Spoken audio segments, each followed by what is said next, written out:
na so tercer produción teatral, la dramaturga propón un espacio cultural de reflexión que se atreva a mirar la dirección que siguieron los movimientos feministas na década última.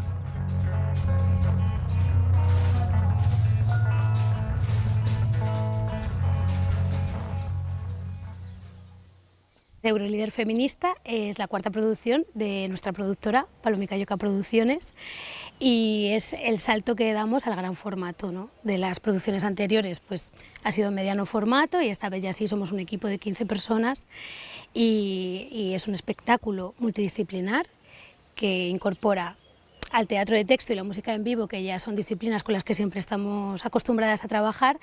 Hemos introducido las visuales, las artes visuales, dentro de la obra. La obra en sí está encuadrada dentro del formato reality show porque lo que se plantea en la obra es que por fin el avance de los feminismos, este avance imparable de los feminismos, pues ha culminado en la creación de un cargo político definitivo, que es la primera Eurolíder feminista de la historia y que es la que va a velar por todos los derechos de todas las mujeres en todo el mundo.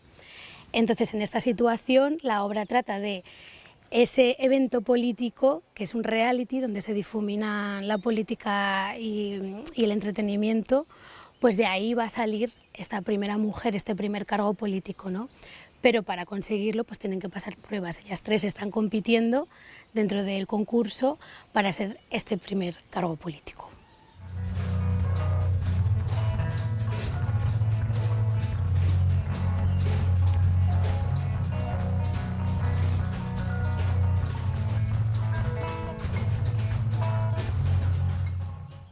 En escena hay 4 personajes y luego un quinto personaje que es una voz que no tiene corporalidad, no se sabe muy bien si es una IA, si es una persona.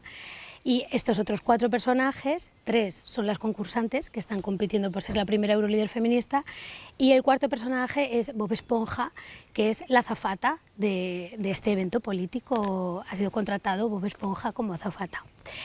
Y nada, estas 3 personajes pues en realidad son arquetipos.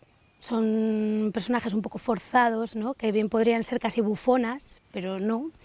Y lo que cuidan estos personajes es esta tensión entre lo difícil que es ser auténtica, tener una vida, sostener tu vida cotidiana y la presión a la que estamos expuestas de tener que ser exitosas, de tener que estar a la altura, ¿no? Esa tensión entre el adentro y el afuera, entre la vida privada y la vida pública y cómo también el sistema que está por ahí flotando como ente es capaz de fagocitar estas propias identidades y ponerlas a trabajar para sus propios deseos, para sus propias necesidades, ¿no? Entonces casi se convierten en marionetas y una de las cosas importantes de la obra es cómo ellas se sobreponen, intentan todo el rato sobreponerse y poder existir como personas humanas, ¿no? En vez de como productos.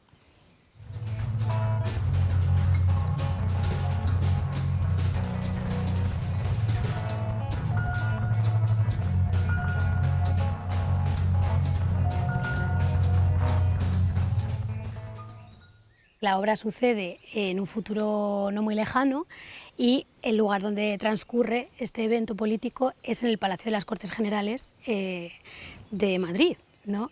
Lo que pasa es que el escenario pues, ha adquirido un tono de plato de televisión y ya no se puede ver esa política que todavía nuestras generaciones conocen, ¿no? Sino que es más pues esta idea que está empezando a surgir de que la política pues tiene que ver con la moda, tiene que ver con la estética, tiene que ver con la estrategia y no tiene tanto que ver con el aplique de las políticas directas, ¿no? Abre esa puerta a que quizá la política se esté convirtiendo en un reality.